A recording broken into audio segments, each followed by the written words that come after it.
우리가 학창시절 책을 읽을 때 영웅들의 이야기나 위인전들을 읽다 보면 우리도 이런 사람의 모습을 본받아야 되겠다, 나도 그런 사람이 되어야 되겠다라는 생각을 가지게 됩니다. 성경을 우리가 읽으면서도 성경의 인물 가운데 또 하나님의 축복의 사람들을 우리가 읽다 보면 나도 하나님이 이런 사람처럼 나에게도 축복해 주시는 귀한 삶이 있으면 좋겠다라는 소망을 가지게 돼요. 여러분은 성경의 축복의 사람들 가운데 어떤 사람의 축복을 여러분의 것으로 여러분이 경험하고 받기를 원합니까? 목사님, 저는 솔로몬 같은 축복을 받고 싶어요. 지혜롭고요, 이전에도 이후에도 너와 같이 복을 받은 자가 없겠다, 전무후무한 복을 받은 솔로몬 같은 복이 있으면 좋겠어요. 이런 것을 원하시는 분도 계실 것이고요. 또 창세기 26장에 보면 이삭에 대해 소개하는데요, 이삭이 그의 농사하여 100배나 얻었고 마침내 거부가 되어 이삭처럼 내가 하는 일이 100배 정도 되어서 큰 부자가 됐으면 좋겠어요. 이런 복을 원하는 분도 계실 거고, 어떤 분들은 여호수아 14장에 보면 갈렙이 여호수아에게 이야기해요. 내 나이 85세로 돼 40세에 나를 부른 그때나 지금이나 출입하는 일이 같다. 그러니까 건강한 그러한 축복을 받길 원합니다. 이렇게 원하시는 분도 계실 거예요. 우리가 성경의 여러 인물들의 축복을 나의 것으로, 그리고 우리의 것으로 경험하길 원하는데, 이 모든 사람들 가운데 가장 귀한 축복을 받은 사람을 성경이 오늘 우리에게 소개해요. 그 누구냐? 바로 야곱의 아들, 우리가 함께 읽은 유다의 축복이에요. 목사님, 유다가 그렇게 축복을 많이 받았어요? 현실적으로 그가 부자가 되었다든가, 아니면 왕이 그의 삶 가운데 왕같은 호화로움을 누렸다든가, 아니면 장수로 건강하다, 특별한 게 없는데 왜 유다가 가장 많은 축복을 받았다라고 그렇게 이야기합니까? 그러나 오늘 본문의 유다의 축복은 예수 그리스도를 우리에게 가르치고 예수 안에서 주시는 가장 귀한 축복을 우리에게 소개하는 거예요. 여러분, 우리의 신앙의 삶을 잘 우리가 말씀을 통해 깨닫고 분별해야 되는데, 성경이 우리에게 말하는 참된 축복은 우리의 삶의 현실의 눈으로 나타나는 것도 복이지만 예수 안에서 이루시는, 예수 그리스도 안에서 역사되는 것이 가장 귀한 신령한 축복인 줄 믿으시기를 주의 이름으로 축원합니다. 오늘 말씀을 통해서 유다의 축복이 어떻게 예수 안에서 이루어지고 그것이 우리에게 가장 귀한 축복이 되는지 오늘 말씀을 묵상하고, 유다의 축복이 오늘 교회의 축복, 저와 여러분의 축복의 삶으로 나타나는 귀한 은혜가 있기를 주의 이름으로 축원합니다. 오늘 성경은 우리에게 야곱이 그의 12 아들들을 축복하는 내용 가운데 시작해요. 우리가 읽지 않았지만 창세기 49장 1절에 보니까 야곱이 그 아들들을 불러 이르되 너희는 모이라, 너희가 후일에 당할 일을 내가 너희에게 이르리라. 야곱이 뭐라고 이야기하느냐?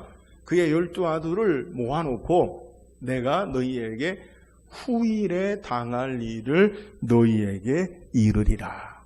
본문에 후일에 당할 일이라는 히브리어의 표현은 단순한 미래, 내일의 삶을 이야기하는 게 아니라 하나님의 뜻 가운데 종말론적 마지막 때에 이루는 구속사에 완성되는 미래를 가리킬 때 사용하는 거예요.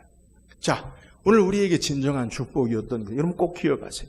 오늘 우리의 현실의 삶도 복이지만 우리의 내일에 예수 안에 하나님의 선한 역사 가운데 이루시는 축복이 믿음의 사람들, 우리들에게 진정한 축복이 됨을 우리가 깨달아야 돼요.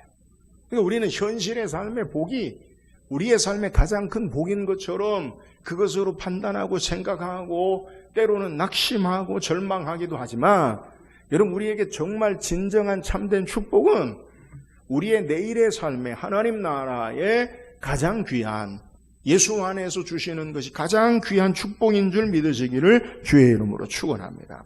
오늘 야곱은 단순한 아버지가 아니라 오늘 성경의 내용을 보면 야곱의 12아들들을 축복해요. 르우벤, 시몬, 레위, 유다, 그래서 마지막 베냐민까지 계속 축복을 하는데 그 가운데서 어떤 아들들에게는 축복, 오늘 유다와 대표적으로 요셉에게, 이번 주에는 우리가 유다의 축복을 살피고 다음 주에는 요셉의 축복을 살필 텐데 가장 축복된 사람들 유다와 요셉에 대해서 축복하고요. 또 다른 아들들의 내용을 보면요, 축복이 아닌 내용도 있어요. 근데 그 이유가 뭐냐? 단순히 아버지가 자녀들에게 축복하는 내용이 아니라 믿음의 족장으로 하나님이 그에게 맡기신 내일의 일을 예언하고 내일의 일들에 대한 하나님 나라의 선한 역사를 행하는 모습을 우리에게 소개하고 있다는 거예요. 오늘 말씀을 통해서 유다의 축복이 무엇이고 오늘 그 축복이 예수 안에 어떻게 이루어지고 또 우리의 축복이 되는지를 구체적으로 묵상하길 원해요. 그렇다면 유다의 축복, 가장 귀한 축복이라고 이야기했는데 그 유다의 축복이 무엇입니까? 오늘 8절 읽어봅시다. 8절입니다. 시작. 유다야, 너는 내 형제의 찬송이 될지라. 내 손이 내 원수의 목을 잡을 것이요 내 아버지의 아들들이 내 앞에 절하리로다. 자, 먼저 유다야, 유다의 이름의 뜻이 무엇이냐? 유다의 이름의 의미가 뭐냐? 히브리어로 예후다라는 이름인데 이 이름은 동사 야다에서 시작됐는데 이름의 뜻은 찬양하다, 감사하다라는 의미를 가지고 있어요. 이렇게 유다의 이름을 갖게 된 이유가 뭐냐? 창세기 29장 35절에 레아가 유다를 낳으면서 그가 또 임신하여 아들을 낳고 이르되 내가 이제는 여호와를 찬송하리로다 하고 이로 말미암아 그의 이름을 유다라 하였고 그의 출산이 멈추었더라. 그러니까 유다의 이름이 뭐냐? 유다의 이름이 뭐냐? 내가 이제는 여호와를 찬송하리로다. 하나님을 찬송하는 것, 그것이 바로 유다의 이름이 된다는 거예요. 근데 오늘 본문에 야곱은 그의 이름의 뜻을 따라 너는 내 형제의 찬송이 될지라. 그러니까 너의 모든 야곱의 12아들 이스라엘을 가리키고 야곱의 12아들은 후에 영적인 하나님의 사람들을 가리켜요.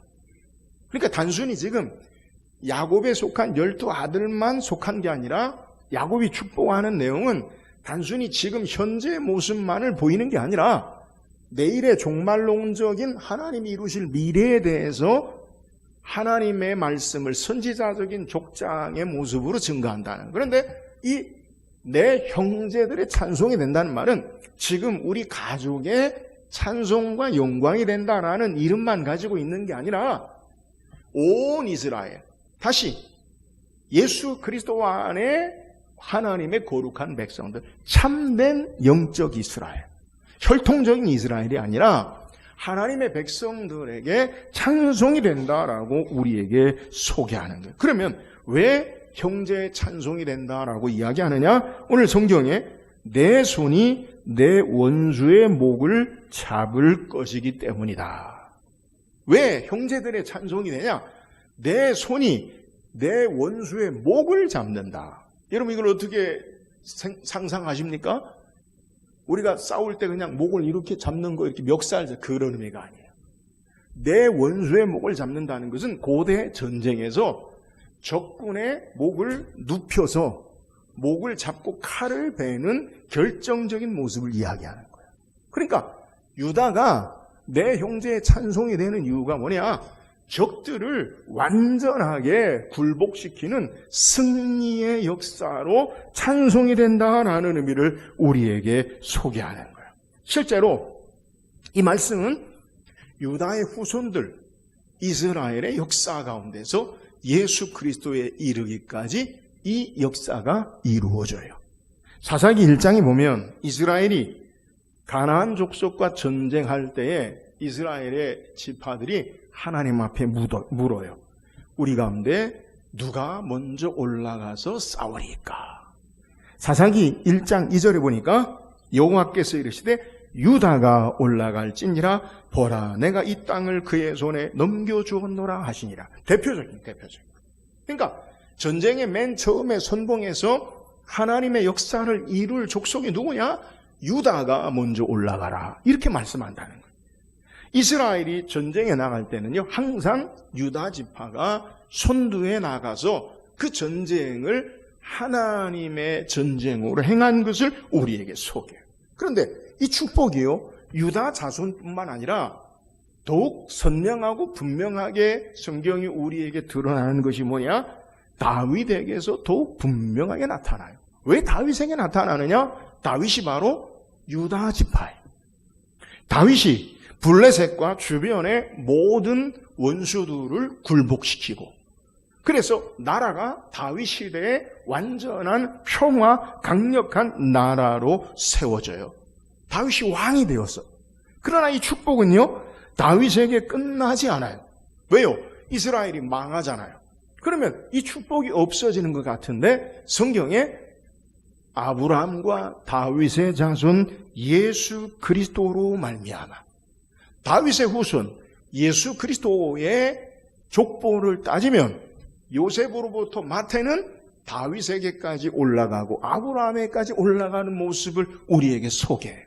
그래서 이 유다 지파의 다윗의 후손 예수 그리스도 안에서 이 역사가 완성되어지는 거예요. 원수의 목을 완전히 밟는 모습을 어떻게 성경이 소개하느냐? 골로새서 2장 15절에 통치자들과 권세들을 무장해제하여 드러내어 구경거리로 삼으시고 십자가로 그들을 이기셨느니라. 완전한 승리가 어디에서 오느냐? 유다로부터 시작해서 유다 지파에 다윗의 역사되어지고 다윗의 후손으로 오시는 예수 안에서 이 승리가, 원수의 목을 잡는 완전한 승리가 이루어짐을 성경이 우리에게 소개해요. 예수님이 어떻게 승리하셨어요? 십자가와 부활을 통해 죄와 사망의 권세를 이기시고 승리하셨어요. 그래서 바울은요, 이 승리의 역사를 감격스럽게 이야기하죠. 여러분, 참된 승리는 단순히 적들을 없애는 게 아니라 우리의 영원한 죄와 사망의 권세를 이기는 이 능력임을 우리에게 소개해요. 바울은 고린도전서 15장 55절 57절에 보니까 사망아 너의 승리가 어디 있느냐? 사망아 내가 쏘는 것이 어디 있느냐? 사망이 쏘는 것은 죄요 죄의 권능은 율법이라. 우리 주 예수 그리스도로 말미암아 우리에게 승리를 주시는 하나님께 감사하노니. 예수 안에 이 승리가 완성되어져. 여러분, 유다의 축복에 우리에게 주시는 의미가 뭐냐? 예수 그리스도 안에 완전한 승리가 있음을 우리에게 소개한다는 거예요. 그래서 이 승리로 말미암아 빌립보서 2장 10절에 보니까 하늘에 있는 자들과 땅에 있는 자들과 땅 아래에 있는 자들로 모든 무릎을 예수의 이름에 꿇게 하시고, 오늘 우리에게 8절에 뭐라고 소개합니까? 우리에게 하반절에 내 아버지의 아들이 내 앞에 절하리로다. 완전한 승리의 역사가 유다의 후손, 다윗의 후손, 예수 그리스도로 말미암아 완전하게 이루어지는 역사를 우리에게 소개하고 있는 내용이에요. 예수 그리스도로 말미암아 우리의 참된 대적된 원수 마귀의 목을 잡고 완전한 승리를 이루신, 예수 안에 이루실 사망 권세를 깨트리시는 예수 그리스도의 승리를 우리에게 소개하는 거예요. 놀라운 것은 이 승리가 유다에서부터 시작해서 다윗과 그리고 예수 안에 이루어지는 이 승리가 다시 예수 그리스도를 믿는 자들에게 그대로 승리가 되어지는 역사가 있다라는 사실을 우리에게 소개해요. 다시 예수님의 승리가 그를 믿고 따르는 자에게 그대로 승리가 됨을 믿으시기를 주의 이름으로 축원합니다. 그래서 예수님의 부활을 바울은 어떻게 비유하느냐? 첫 열매다라고 그렇게 이야기해요. 여러분, 첫 열매는 농사 지을 때 벼농사를 짓는다 이렇게 이해하면 농사 지을 때 먼저 익은 게 있어요. 여러분, 과수에도 열매가 먼저 익는 게 있다고요. 한날 똑같이 다 똑같이 익는 게 아니에요. 그러면 그 먼저 익는 열매를 따는 것은 그 열매만, 첫 열매만 따는 게 아니라 나머지 것들도 때가 되면 다 따는 거예요. 예수님이 우리의 승리의 부활의 첫 열매가 되셨다. 그를 믿는 자들에게 그대로 승리의 부활의 역사가 있는 줄 믿으시기를 주의 이름으로 축원합니다. 여러분, 우리는 세상을 사는 동안에 여러 가지 죄, 사탄의 권세 때문에 때로는 두려워 떨고 넘어지기도 해요. 우리가 성경을 묵상하면서 기억할 것은 유다가 적의 목을, 원수의 목을 붙잡는다라는 표현에 있어서 제가 창세기부터 시작해서 계시록에 이르는 예수 그리스도의 승리를 쭉 한마디로 여러분에게 소개했는데 그렇게 간단하지 않아요. 여러분, 적군과 승리하기 위해서는 무엇해야 합니까? 나가서 싸우는 게 필요하죠. 여러분, 이걸 간과해서는 안 돼요.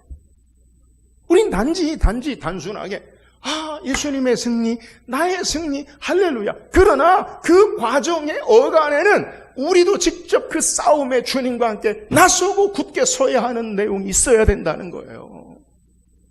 여러분의 신앙의 삶의 모습 가운데 예수님의 승리가 나의 승리입니다. 그러면 예수님과 함께 서야지요. 예수님과 함께 싸워야죠. 물론 예수님이 싸우세요. 그러나 함께 서는 건 내가 해야 할 목이에요. 우리의 삶의 길목에서 두려워 떨고 대적과 원수들에게서 도망가는 게 아니라 주님이 함께 하심을 믿고 담대하게 주님과 함께 설 때에 그 승리가, 주님을 신뢰할 때 그 승리가 나의 승리가 되어지는 역사가 있음을 우리가 기억해야 된다라는 거예요. 우리 몫으로 믿음의 싸움이 우리에게 있어야죠. 여러분, 주님과 함께 서고 주님 의지하고 서고 주의 승리가 나의 승리가 되어지는, 주님과 함께 다시 일어서는 예수 그리스도의 승리를 맛보는 저와 여러분 되기를 주의 이름으로 축원합니다. 이렇게 유다의 찬송과 승리는 예수 안에 이루어지고 예수 안에 이루어진 이 승리는 나의 승리, 교회로 부르신 우리의 승리로 이루어짐을 우리에게 소개해요. 그러므로 예수 안에 있는 저와 여러분은 승리에 참여하는 자들이에요. 제가 여러분에게도 늘 비유하는데, 제가 어렸을 때 영화나 그런 걸 보면 주인공은 꼭 이겨요. 근데 그냥 이기잖아요. 힘들 때도 있고 고난일 때도 있어요.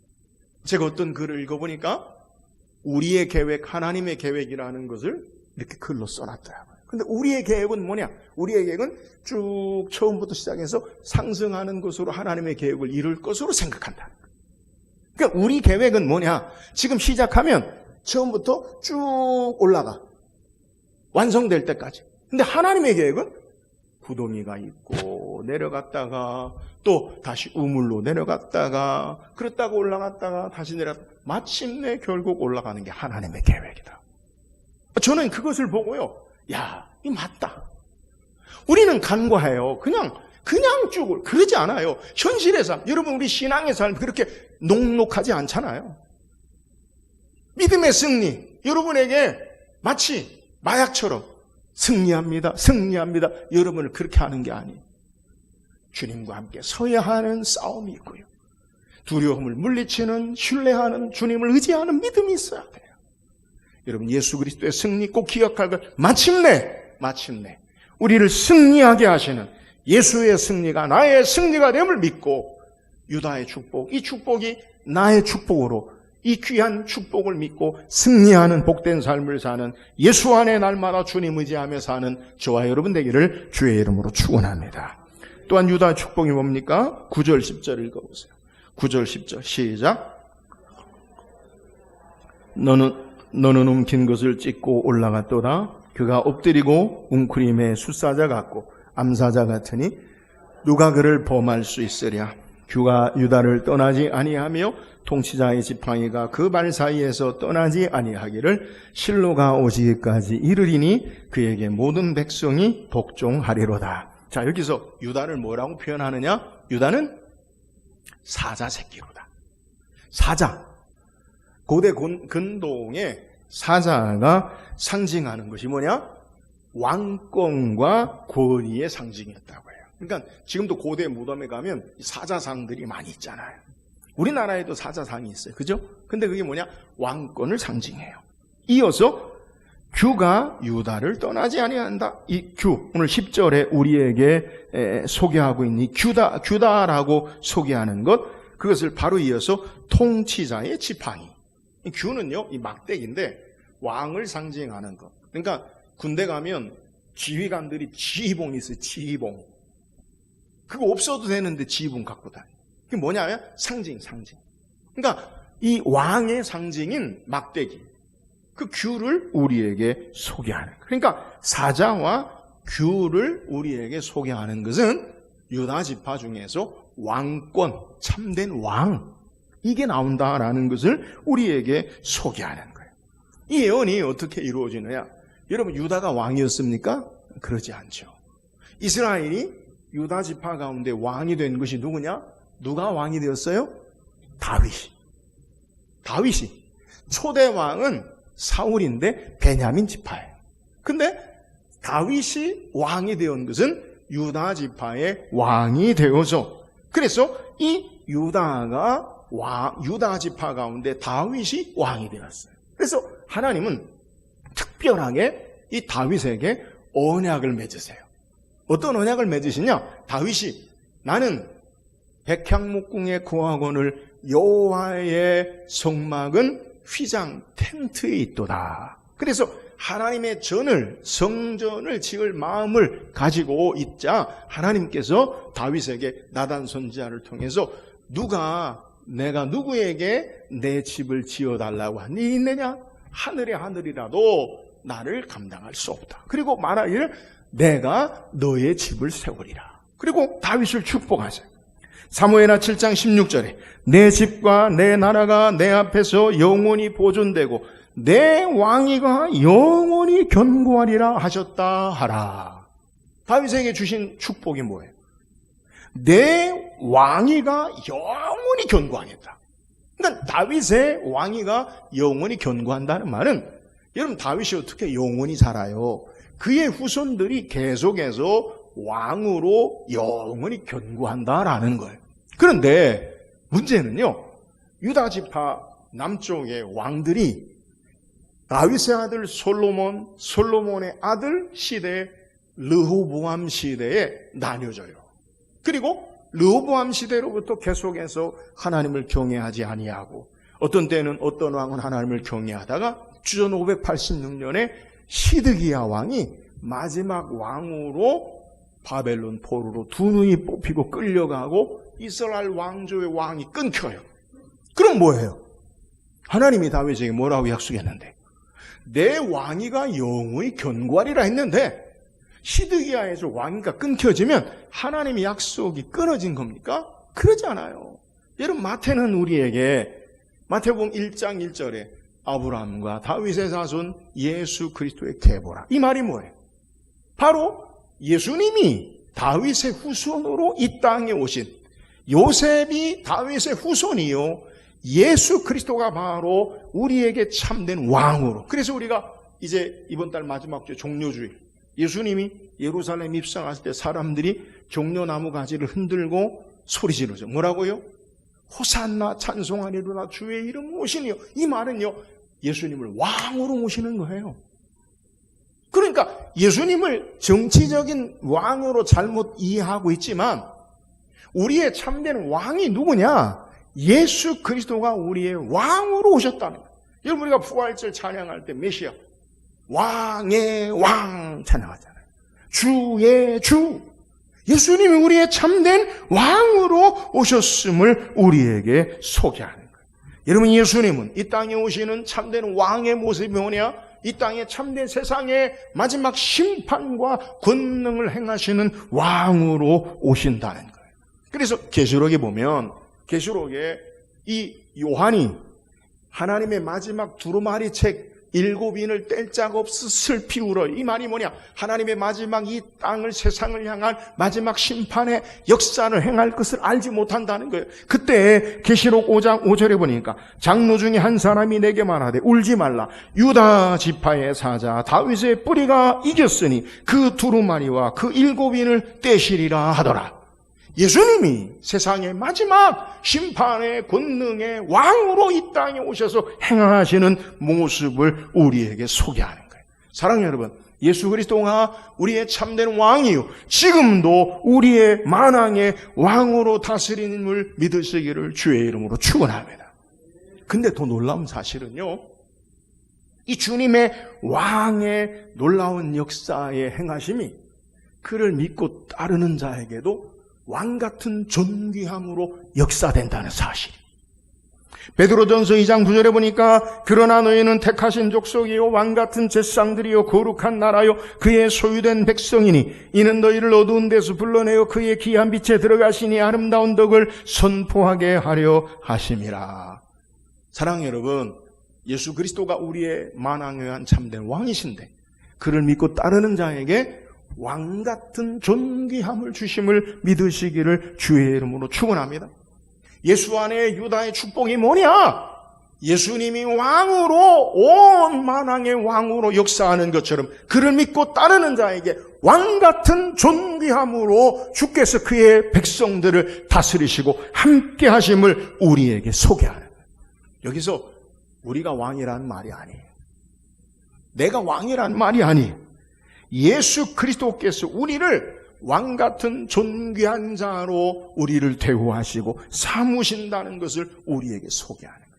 여러분, 실제로 유다가 이런 축복을 받기에 적합한, 적절한 사람인가? 여러분, 그러지 않아요.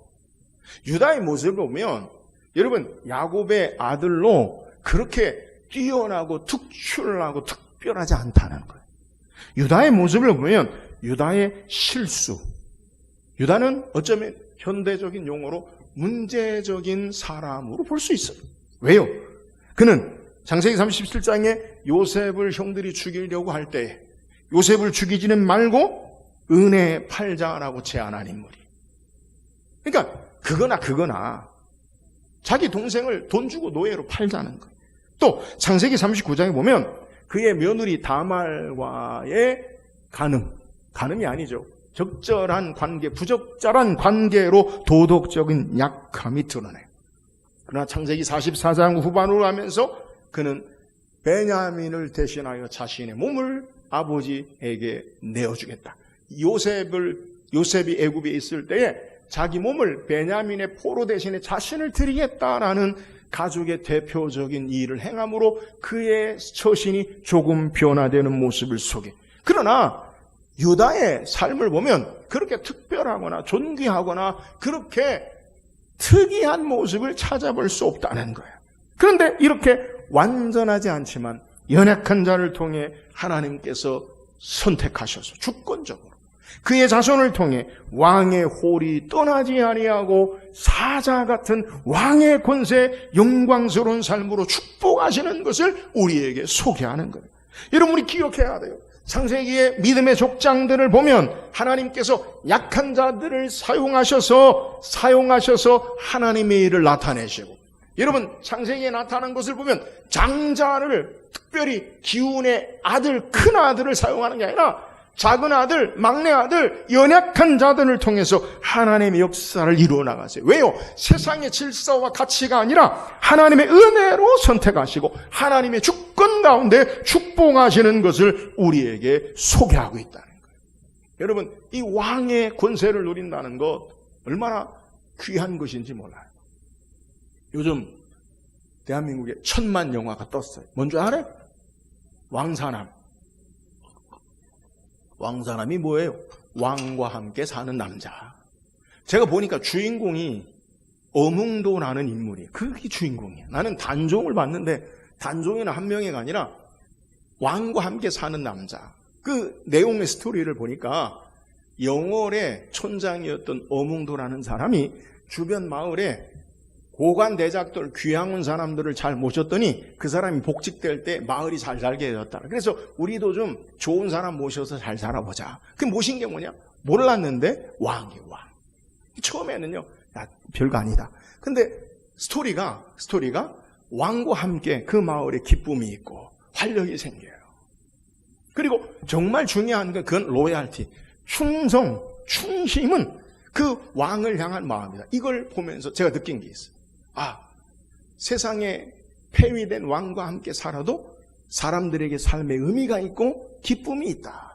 그러면 참된 왕이신 예수 그리스도를 모시고 사는 우리에게 얼마나 놀라운 능력과 기쁨의 풍성한 삶을 사는가. 여러분, 우리 예수 그리스도가 우리의 왕이 되세요. 그 왕과 함께 사는 저와 여러분을 존귀하게 하신다고요. 사랑하는 여러분, 오늘 날마다 우리가 때로는 완전하지 않아요. 실수해요. 허물이 많아요. 그럼에도 불구하고 유다를 통해서 다윗의 후손 예수 그리스도를 이 땅에 축복으로 왕으로 주신 하나님의 역사. 우리가 완전하지 않지만 예수 안에서 우리를 왕같은 존귀한 존재로 우리를 사용하셔서 하나님 우리를 축복하시고 함께 하심을 믿으시기를 주의 이름으로 축원합니다. 예수 안에 누리는 귀한 축복이 바로 누가 뭐래도 세상은 우리에게 뭐라 해도 주는 우리를 왕같은 족속으로 존귀하게 하신다는 거예요. 그럼 세상의 조건이나 삶에 우리의 마음 휘둘리지 말고 주님 모시고 왕을 모신 자로 또 주님과 함께 왕같은 존귀한 자로 사는 저와 여러분 되기를 주의 이름으로 축원합니다. 또한 유다의 축복이 뭐예요? 11절 12절 읽어보세요. 11절 12절 시작. 그의 나귀를 포도나무에 매며 그의 암나귀 새끼를 아름다운 포도에 맬 것이며 또 그것은 포도주에 빨며 그의 복장은 포도즙에 빨리로다. 그의 눈은 포도주로 인하여 붉겠고 그의 이는 우유로 말미암아 희리로다. 오늘 본문에 특별한 이상한 내용을 소개하는데 그의 나귀를 포도나무에 매며 유다의 지파의 축복을 소개하는데 그의 나귀를 포도나무에 맨다. 여러분, 짐승을 열매가 있는 과실이 있는 곡식이 있는 곳에 메어 놓습니까? 안 메어 놓습니까? 안 키워봐서 몰라요? 안 메어놔요. 왜요? 다 먹어요. 그잖아요. 다 먹어버릴까봐 제지하지 않는 이상 또 나귀가요 이 욕심이 많은 고집이 센 동물이라 다 먹어버려요. 그런데 오늘 성경에 보니까 나귀를 포도나무에 묶어놓는다는 거예요. 왜요? 풍요를 상징해. 풍요. 메시아 시대 유다의 축복으로 오시는 예수 그리스도 그 안에 참된 풍요를 우리에게 써요. 또 이렇게 이야기합니다. 그의 옷을 포도주에 빨며. 포도주에 빤다는 것은 포도주의 상징이 뭐냐? 기쁨, 풍요, 더불어 메시아의 시대를 우리에게 소개해요.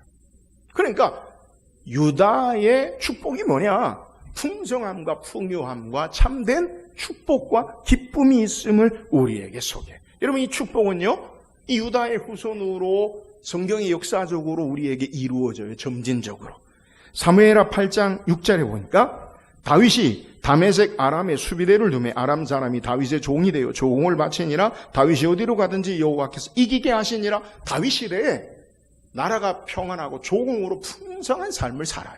다윗의 후손 유다 지파, 유다의 후손 다윗으로 말미암아 풍성함이 있어요. 그래서 주변국들을 정복하고 부유한 나라를 실제 경험해요. 이뿐만이 아니라 열왕기상 4장 25절에 보니까 솔로몬이 사는 동안에 유다와 이스라엘이 단에서부터 브엘세바까지 각기 포도나무 아래와 무화과 나무 아래에서 평안히 살았더라.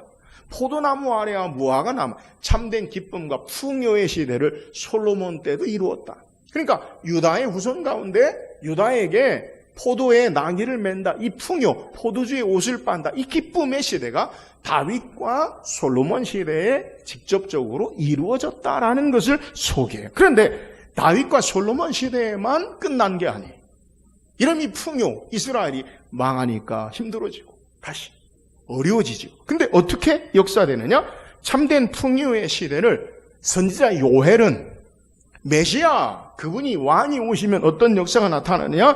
요엘 3장 18절에 그날에 산들이 단 포도주를 떨어뜨릴 것이며 작은 산들이 저주를 흘릴 것이며 유다 모든 시내가 물을 흘릴 것이며 여호와의 성전에서 샘이 흘러나와서 시딤 골짜기에 되리라.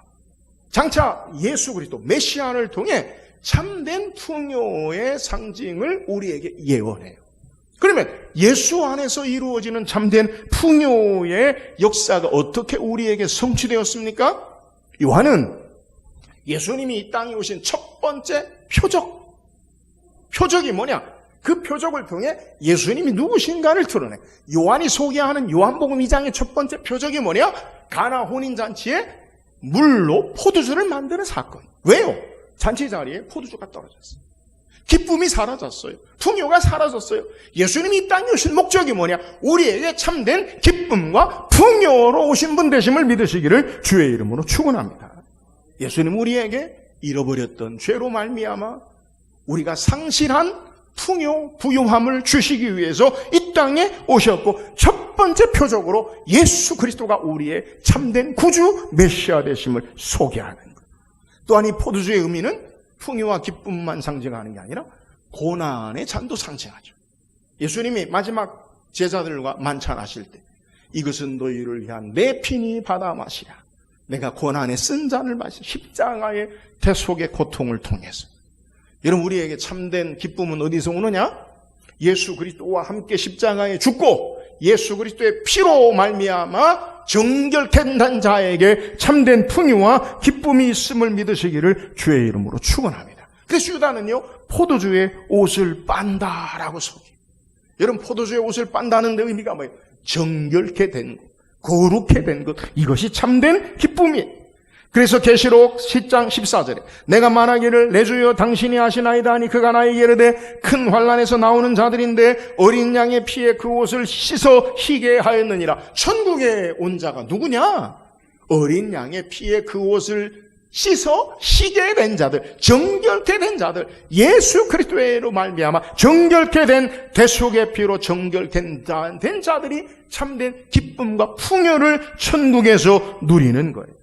그래서 요한계시록 19장에 신랑 되신 그리스도께서 신부된 교회 주를 믿는 자들에게 함께 하셔서 애통하는 것, 곡하는 것, 죽는 것 없고 기쁨과 풍요의 삶을 우리에게 소개해요.